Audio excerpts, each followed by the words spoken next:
Olá, no programa de hoje as estratégias da oposição contra a pauta governista na Assembleia.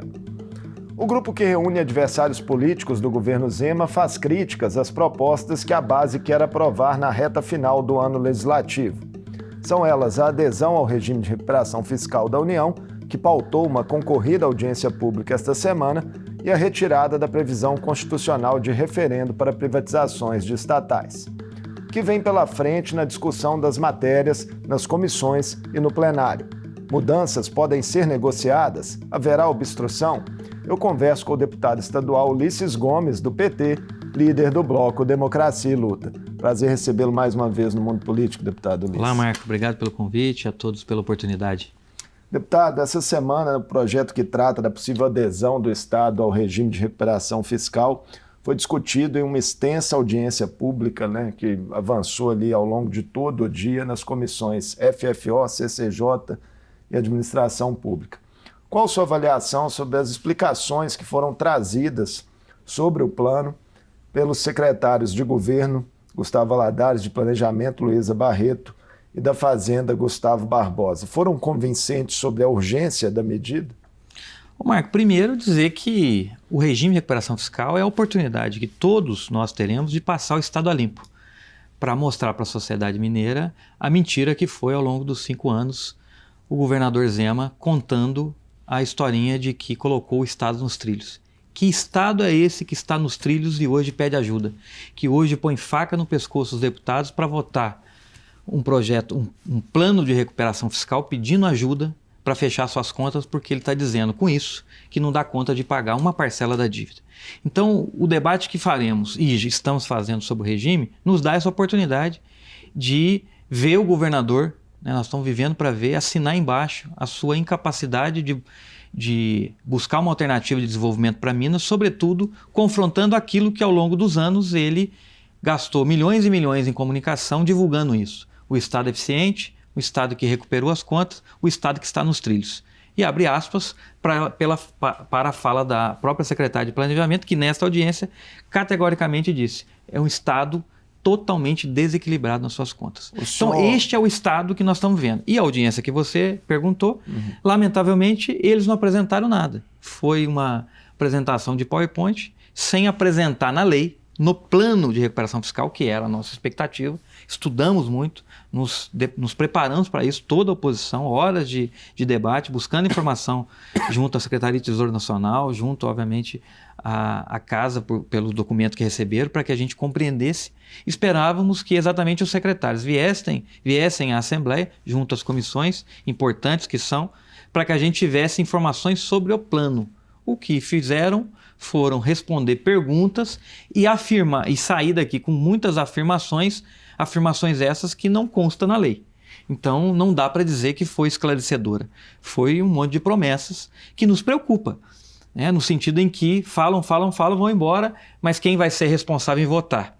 E este voto sinalizar a que modelo que é de Estado, um Estado que penaliza o servidor, consequentemente, investimentos para o desenvolvimento do Estado, em políticas públicas do Estado, ele joga nas costas, no colo dos deputados, sem a gente ter garantias. Porque o discurso ficou dos secretários, mas a garantia das promessas que eles disseram não constam na legislação que está prevista a ser votada, no projeto de lei. Em reação a essas críticas de falta de transparência, que de fato o senhor e vários deputados da oposição fazem, o governo alega ter encaminhado aqui um arquivo à casa com 47 anexos, para ser estudado pela consultoria da Assembleia e por todos os parlamentares. A oposição já se debruçou especialmente sobre esse conjunto do material, deputado? E o que falta nele, essencialmente, na visão de vocês? Nós debruçamos horas sobre os documentos. A grande maioria dos deputados e deputadas do nosso bloco, lembrando, o bloco compõe 20 deputados e deputadas, são 5 partidos, 2 federações, a Federação PT, PV, PCdoB, mais Rede e PSOL. Estes deputados, debruçados sobre essas informações que foram encaminhadas pelo relatório da assessoria técnica da Assembleia, comprovaram, diferentemente do que os secretários aqui vieram afirmar, que não há previsão durante o plano da revisão e garantia dos professores, por exemplo, que é o piso nacional salarial. O governo omitiu essa informação no plano, então O governo tá expresso lá essa aprovamos a lei esse ano, o governo está pagando 12,64 que foi aprovado, apesar dos professores, pela legislação, prever mais de 14%, o governo mandou o projeto e foi aprovado aqui 12,64%, né, sem dar todos os reajustes passados, mas a previsão deste ano está sendo pago o que foi votado, mas não prevê no plano os anos subsequentes. Então há um conflito naquilo que se fala, naquilo que está na lei. Não há previsão no plano, por tudo que nós estudamos, os documentos que a gente teve informação, das regras que ele tem que cumprir. Ele descumpriu, porque é importante o cidadão que está acompanhando esse processo, porque na verdade é um discurso que fica muito distante da vida do cidadão, né? Um regime de recuperação fiscal. Ele representa na prática uma pedida de ajuda para quem está financeiramente quebrado. O governador está com isso dizendo para nós que é como o senhorzinho, eu costumo dizer assim, é como aquele senhorzinho que chega em casa, está com uma dívida enorme e chega para a esposa e diz, meu bem, consegui resolver o problema da nossa dívida. Mas como? A gente não tem dinheiro. Ah não, eu joguei para daqui 9 anos para os nossos filhos pagar. E é isso que o governador está fazendo, porque ele construiu um plano onde ele tira toda a responsabilidade durante o período do seu governo. Ele foi ao governo federal, no governo passado, ele conseguiu autorização para entrar dentro do plano e ele está gozando de 1 ano de carência para começar a pagar a dívida. Então ele já está deixando de pagar a dívida. Fato este que ele fez ao longo dos 4 anos do seu primeiro governo. Sobre essa lógica de empurrar para outro governo, né, tem a questão da redução dos incentivos fiscais, né, que é uma exigência do regime de recuperação fiscal, mas que no plano, né, deputado Ulisses, parece que o que está previsto ali é que essa redução só vai começar efetivamente em 2029, sendo que o mandato do governador termina em 2026. Esse é um fator das regras do plano. Vamos tentar fazer com que as pessoas acompanhem o que ele está fazendo com o plano. Que ele buscou ajuda no governo federal, no governo passado, teve autorização, ele está dentro de um plano de recuperação fiscal, ele está deixando de pagar a dívida e ele está endividando mais o Estado. Ele acertou as contas do dia a dia, ele faz propaganda, goza e gosta de afirmar tudo isso que ele regularizou as contas, mas ele endividou ainda mais o Estado. E ele está dizendo que a partir do ano que vem ele não consegue, mesmo com tudo que ele disse que estava preparado, pagar as contas. Ele está jogando para daqui 9 anos. Ele está pegando a bomba da dívida, aumentando o estopim dela e dizendo, ó, ela ia estourar o ano que vem, eu vou jogar ela para daqui 9 anos. É um paliativo. É um paliativo. Só que dentro disso tem um constante de regra, além da que você quer que eu chegue nela. Uhum. Tem regras que ele não cumpriu e ele não informou a Secretaria de Tesouro Nacional, que é o que eu acabei de dizer, o reajuste dos professores, então não tem previsão, ele quer que a gente vote só no discurso do secretário, mas chega o ano que vem, ele não cumpre a meta fiscal e aí ele não paga. Convênios com as prefeituras, eles vão estar proibidos de fazer convênio, aí ele vem aqui dizer que pode fazer. Ele vai poder fazer, se ele cumprir a meta fiscal. Como que ele vai cumprir meta fiscal se ele já não informou e deixou de cumprir regras fundamentais, que é a previsão do reajuste para o ano passado, as emendas impositivas dos deputados, que são convênios que repassam para municípios que tem uma previsão legal que foi mudada este ano na Constituição do Estado, mudando de 1% para 2% ao longo de 2 anos, 1,5% e 2%. Ele comunicou apenas 1%. Isso tem um impacto financeiro nas contas significativo. Então vai chegar o ano que vem, ou ele vai enganar os deputados falando que não vai pagar e os municípios que tinham convênio, ou ele vai tirar de algum lugar. Então, na verdade, o plano dele já entra em desequilíbrio. E mais grave do que isso, além de emendas, além do salário, são benefícios que ele não poderia dar. Ele fala que está em dificuldade financeira, a regra do plano diz que ele não pode mais conceder benefícios fiscais e esse ano o governador foi e concedeu o benefício ao setor de locadoras, por exemplo, deixando de arrecadar só este ano dívida com eles de R$1,5 bilhão e uma previsão de mais de 3 bilhões de reais ao longo dos próximos anos. Então ele deixa de arrecadar de quem tem e vai cobrar. Ele aumentou o imposto esse ano em 2% dos supérfluos. Dos supérfluos, coisa que ele tinha previsto no plano passado, mas deixou de existir, e aí ele veio e aumentou o imposto. Então, na verdade, ele começou a deixar de cumprir regras. E ele não pode dar aumento com reajuste real, o que ele concedeu a si próprio, dando a ele e aos seus secretários 298%. Me criticaram uma vez que eu falei que é quase 300%, então não vou correr o risco de falar que é quase 300%. Só foi 298% de aumento a si próprio, com mais de 150% de valor real nesse reajuste. Com isso, o governador está descumprindo regras do próprio plano de recuperação fiscal. A Secretaria de Tesouro Nacional, ao obter essas informações no final de cada ano, vai reavaliar. O que vai acontecer? O Estado não cumpre suas metas fiscais e o ajuste é ainda maior. Com isso, aquilo que ele diz que tem previsão de, ao longo de 9 anos, dar apenas uma perspectiva de reajuste aos servidores de 3% em 2024 e mais 3% em 2028, não vai acontecer. Porque ele já está descumprindo regras e a conta não vai fechar. E com isso, tem aquilo que você perguntou em seguida, que são os incentivos fiscais. O Estado hoje, dados do próprio governo encaminhados na Lei de Diretrizes Orçamentárias na Casa, diz que hoje o Estado concede às empresas mais de 18 bilhões de isenção fiscal. Se o governo fosse pagar a parcela da dívida ao longo do ano, ele iria pagar 14 bilhões. Então só o fato dele deixar de dar as isenções, ele já teria dinheiro necessário para pagar sua dívida. Mas aí é uma escolha, porque governar é fazer escolhas, e o governador e sua base vai começar a sinalizar para quem governa, porque ele dá incentivos para quem tem condição de pagar, ele deixa de arrecadar esse dinheiro e no plano, na equação financeira ao longo dos 9 anos que ele tem que fechar a conta, ele diz que o Estado vai aumentar as isenções fiscais, ele já previu isso, de 2024 até 2028, saindo de 18 bilhões para 22 bilhões. A partir de 2029, começa a cair. Então o governador Zema diz o seguinte: eu vou continuar agradando os meus amigos, as empresas, vou tirar do servidor porque eu não vou dar reajuste, vou tirar de convênios para o município, vou diminuir esse serviço público, não vou fazer concurso, o povo vai aposentar, eu não vou poder aumentar. Ou seja, a consequência disso é óbvia, é diminuir serviço, diminuir a qualidade do serviço. Só que, para ajustar essas contas, a partir de 2029, o outro governador faça os ajustes, porque aí ele tira as isenções fiscais e o próximo, então, o segundo, a partir de 2032, começa a pagar a dívida dessa bomba que sai de hoje 160 bilhões de reais de dívida para 210 bilhões de reais. Que estado é este que está nos trilhos? Está desgovernado, desequilibrado, como a própria secretária de Planejamento disse. Então, eu não posso deixar de dizer claramente que cai por terra toda o marketing, toda a imagem que o governador disse. Porque se ele entra reconhecendo a dificuldade, né, e como ele aconteceu ao longo dos últimos 5 anos, ele não pagou a dívida, tivesse guardado, e ele deve ter guardado, porque ele não investiu, as estradas estão sucateadas, o servidor não teve reajuste, a situação econômica do Estado, né, não houve esse investimento, ele deixou de pagar a dívida, então ele deve ter guardado. Agora, eles se negam a publicar, a nos informar o saldo bancário do Estado para a gente ajudar a encontrar uma solução fazendo essa equação. Então nos permite apenas dizer uma coisa: o Estado, nós passamos por uma mentira ao longo dos últimos anos e essa votação vai dar a condição da gente provar isso. Então, sobre a votação e o prazo dela, em entrevista essa semana o senhor sinalizou que fará, oposição, obstrução total à tramitação do PL.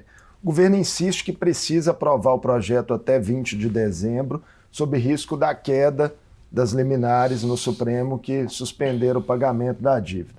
Como é que ficam as margens para negociação com um tempo que é curto, né? Nós estamos aí a menos de 2 meses do prazo. Existe essa margem para melhorar o projeto? O que a oposição vai tentar ajustar no projeto? Marco, primeiro nós temos que desmistificar toda essa história. Não existe mais liminar. O Estado aderiu ao plano de recuperação fiscal há quase um ano atrás. Para ele fazer esse acordo com o governo federal, à época o governo Bolsonaro, uma das previsões do acordo era: você retira as ações. Então todas as ações que consequentemente deram a liminar de garantia para o Estado para não pagar a dívida deixaram de existir. Ah, mas por que o governo continua não pagando a dívida conforme a liminar previa? Porque quando ele fez o acordo, o plano prevê, na verdade é um plano de 10 anos. É 1 ano de carência e 9 anos de execução do plano. Então ele está dentro do prazo de carência. Houve até uma discussão se a cobrança seria agora em julho ou dezembro. Aí ele conseguiu no Supremo Tribunal a decisão de que é dezembro. Aí vem a data. E não é sob liminar, então. É do entendimento do convênio, do contrato do plano que ele assinou com o governo federal. Então, ao assinar isso, ele retira as ações, deixa de ter liminar, mas começa a gozar do benefício que o plano supostamente oferece, que é não pagar a dívida durante 1 ano, mas com isso ele tem obrigações. Por isso eu disse no início que ele já está descumprindo o plano, porque ele tem o benefício de não pagar dívida, mas ele tem obrigações. Dentro dessas obrigações, ele não pode dar isenção fiscal, ele deu para as locadoras. Ele não pode dar aumento real, ele deu para ele de 298% para os seus secretários. Então, ele começa a descumprir. O senhor entende por que o conta das governo regras. teria condições então, de arcar com as parcelas? Então, eu entendo que sim. A partir do ano que vem, caso não seja aprovado o RRF. Até que eles provem para nós, com documentação, com as contas bancárias, que eles negam a fazer isso, nós não temos a informação. O que eu tenho é o histórico entre receita e despesa. Quem entra lá, quem está acompanhando a gente, entrar no site do Sinfasfisco, é possível acompanhar diariamente na calculadora como a receita e despesa do Estado e quanto que o Estado tem em caixa. Eles negam, mas é a informação que é publicada pelo Estado. Assim como convido, da mesma forma, nessa página, o servidor pode fazer um cálculo lá, da previsão da calculadora que o site do Sinfasfisco, junto com os outros sindicatos, elaboraram, uma oportunidade de você fazer o cálculo de quanto significaria o poder de compra do seu salário hoje se aplicada a regra do regime de recuperação fiscal. Tem as três formas. Uma da situação atual, outra na previsão de 9 anos sem reajuste e outra até mesmo prevendo os 3% de reajuste. O fato é que há uma perda de 48%. Um servidor da educação hoje com salário de R$ 3.000 significaria hoje 1.552. É o que vai acontecer quando o salário dele daqui 9 anos, que eu não sei se vai estar em R$5.000, vai valer 2.500 e pouco. Isso é acabar com a vida do servidor. Um servidor de R$20.000, sei lá, da fazenda ou outro que ganha isso, vai valer 10 mil. Então, em qualquer situação de quem ganha pouco ou quem ganha muito, o poder aquisitivo dele perderá 48% num cálculo garantindo os 3% e 55% se ele não cumprir as metas fiscais e não der nenhum reajuste. O que a oposição pretende fazer em relação a emendas, né, para que possam minorar essa situação?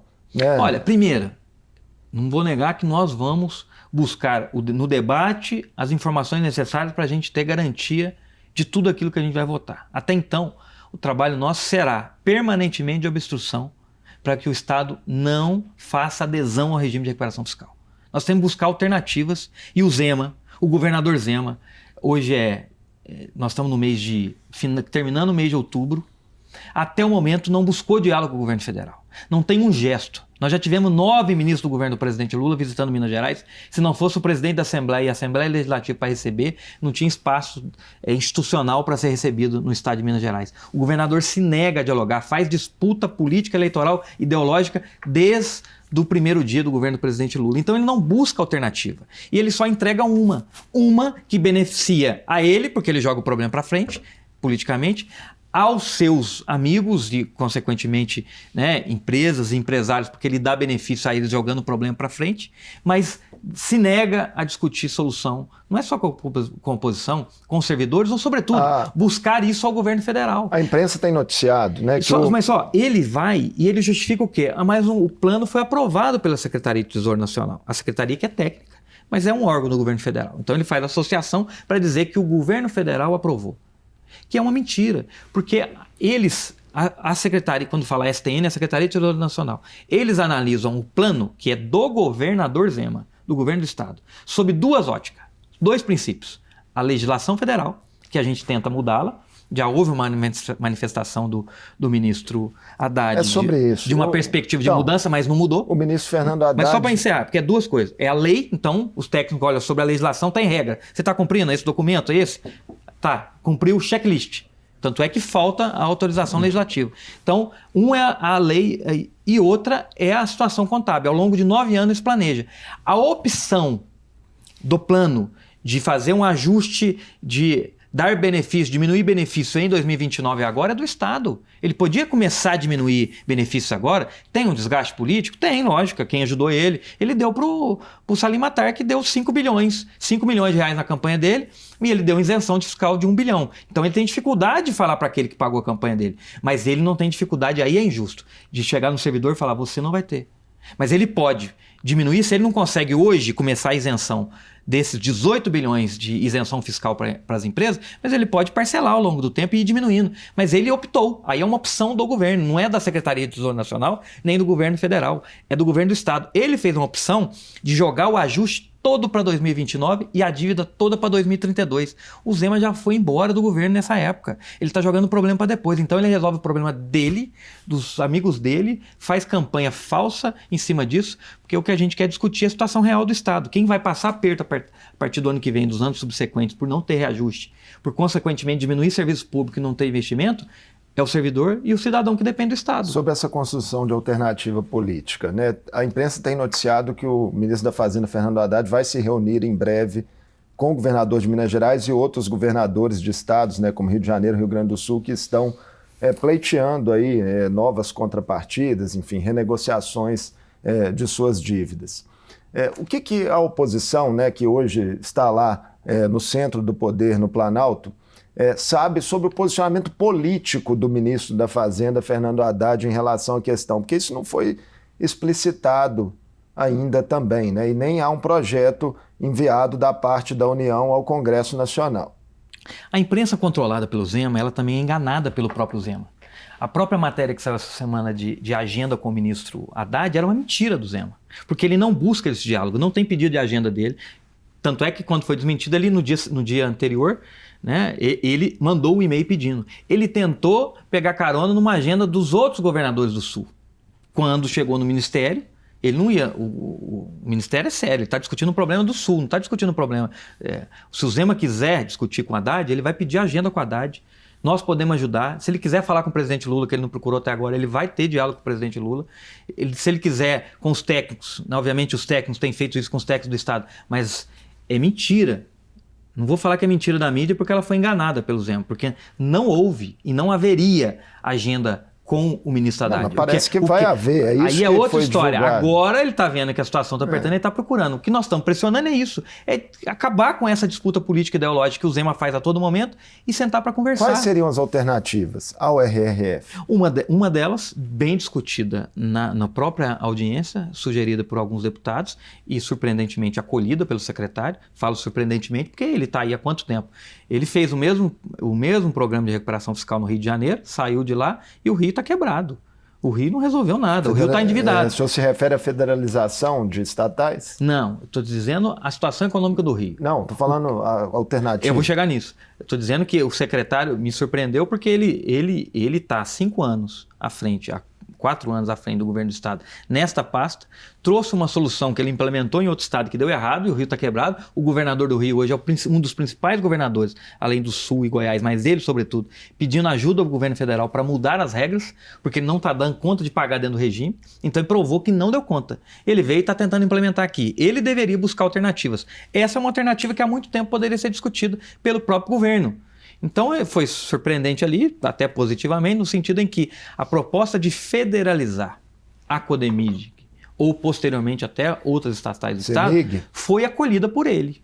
Por que acolhida assim num discurso não foi também apresentada com ele? Então, eu sinceramente não deixo de ver o oportunismo dele de tentar transferir. Você tem uma batata quente, aquela brincadeira de criança, e joga para o outro. Essa batata quente é do governo. Ele pegou isso e jogou para a oposição. Obviamente, nós não vamos furtar isso, vamos levar ao governo federal.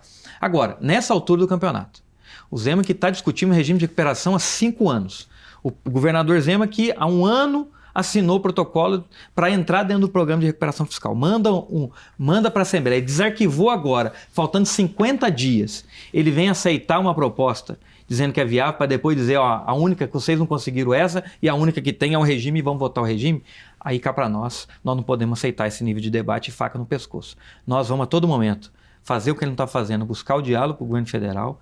Nós estamos participando de um debate que a Assembleia também está promovendo do histórico do endividamento do Estado, que o Zema, inclusive, tem culpa nisso, quanto da Lei Candir. Ele aceitou um acordo, deixando de receber mais de 140 bilhões de reais, trocando por 4 bilhões em 6 anos. Mas foi o Supremo que homologou, né? Mas ele podia não aceitar. Ele entra na justiça com tudo quando é contra ele. Isso é contra o Estado. Ele deveria entrar contra. Ele não é obrigado a aceitar, ele pode recorrer, mas ele fez acordo.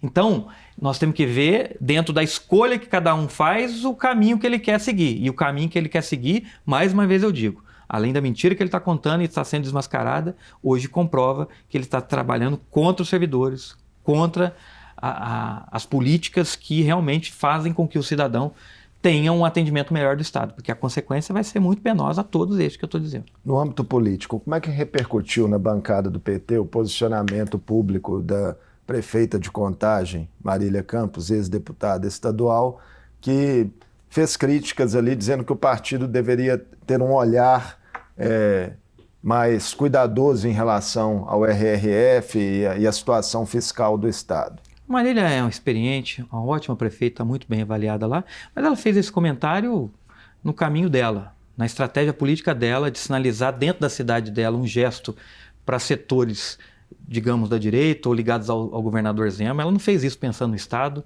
ela não fez isso pensando na bancada, ela nunca procurou a bancada, ela não participou de nenhum debate, nem antes, nem durante as críticas, nem agora que está o processo. Então, foi digamos, um oportunismo político dentro da estratégia dela, que a gente vai respeitar, nós não respondemos, assim como técnicos dela, e, consequentemente, ao deputado federal que aproveitou a mesma onda, quis fazer média, é pavão, quis aparecer, e dentro do PT, infelizmente, tem isso também. Quem que é o deputado federal? Deputado federal Reginaldo Lopes, que fez esse mesmo comentário, sem saber, sem participar. A bancada teve reunião de debate, ele não participou. A bancada foi em Brasília o bloco todo, ele não participou de nada. Então, tem divergências, e eu acho que eu respeito também. Do jeito que a gente não você está fazendo comentário agora, a gente não comentou no momento, porque é a opinião deles, divergente totalmente da nossa, sem debater conosco, sem buscar informação e fazer uma crítica, cada um dentro do seu interesse. Conseguiram o que queria naquele momento e hoje está aí. Quero ver defender do jeito que o Zema está fazendo. Nosso tempo está acabando, mas rapidamente, tem o primeiro round de votação desse projeto previsto para a CCJ na próxima terça-feira. E lá o relator, o presidente da comissão, Arnaldo Silva, apresentou ali um substitutivo com algumas mudanças, tentando assegurar a aplicação de recursos do Fundeb, manutenção de convênios com os municípios, vinculação de receitas de alienação de estatais, abatimento da dívida. Essas mudanças, como é que o senhor viu e qual que é a sua expectativa em relação a essa votação da terça-feira? Desculpa, eu perdi o começo dela. Você está falando que foi proposta de quem isso? Do Arnaldo Silva, do substitutivo dele, que ele apresentou. Tá, pois é. Isso aí está exatamente no que foi distribuído. Nós pedimos vista na Comissão de Constituição e Justiça. Na semana seguinte deve ser votado, nós vamos tentar obstruir no sentido de atrasar isso, mas a consequência no desmembramento é que um projeto, ele siga... O teto de gastos vai ser desmembrado. Um projeto vai seguir com o mesmo número, que é o projeto natural da autorização, sim, e o outro projeto volta ao plenário para ser lido, que é o projeto do teto de gasto. Esse é um tema ainda mais, vai separar. No processo legislativo, ele tem uma diferença significativa. No tempo vai dar uma diferença um pouco, porque um já vai seguir nas outras comissões. Mas no plenário, o PLC ele precisa de uma votação maior. Então a gente vai trabalhar com essa perspectiva também de, se não conseguimos o convencimento, que é o mais importante, e uma alternativa no debate para o projeto de recuperação fiscal, o governo tem mais facilidade em aprovar a autorização, e terá mais facilidade, do que no PLC, que precisará, que aí já é uma votação qualificada, precisará de 39 votos a favor. Então, nesse trabalho, no teto de gasto, nós vamos ter a questão dos reajustes dos servidores, nós vamos ter a questão dos convênios, dos investimentos previstos em cada área. Eu acho que isso afeta mais a preocupação dos deputados, porque atinge diretamente cada um dos municípios, prefeitos, entidades e tudo mais, como isso vai seguir. Então, a expectativa é que nesse projeto, nós vamos trabalhar nas duas vias, mas que nesse PLC a gente possa ter ainda mais adesão e, quem sabe, reprová-lo para manter aquilo que a gente está acreditando hoje, até que uma alternativa diferente, todo esse debate, apareça de forma mais franca e clara e transparente pelo governo, o que não aconteceu até agora. Acabou mesmo nosso tempo, mas PEC do referendo fica para o ano que vem? Só sim ou não? Espero que sim. Vamos trabalhar para que não seja votado. Muito obrigado por essa entrevista ao Mundo Político, deputado Ulisses Gomes. Agradeço a você e a todos que nos acompanham. Eu conversei com o deputado estadual Ulisses Gomes, do PT, líder do bloco Democracia e Luta. Falamos sobre as críticas e resistências da oposição ao governo Zema, as propostas em discussão no Parlamento Mineiro, que tratam da adesão de Minas ao regime de recuperação fiscal da União e da retirada da obrigatoriedade de referendo popular para privatizações de estatais. O Mundo Político fica por aqui. Obrigado por nos acompanhar e até o próximo programa.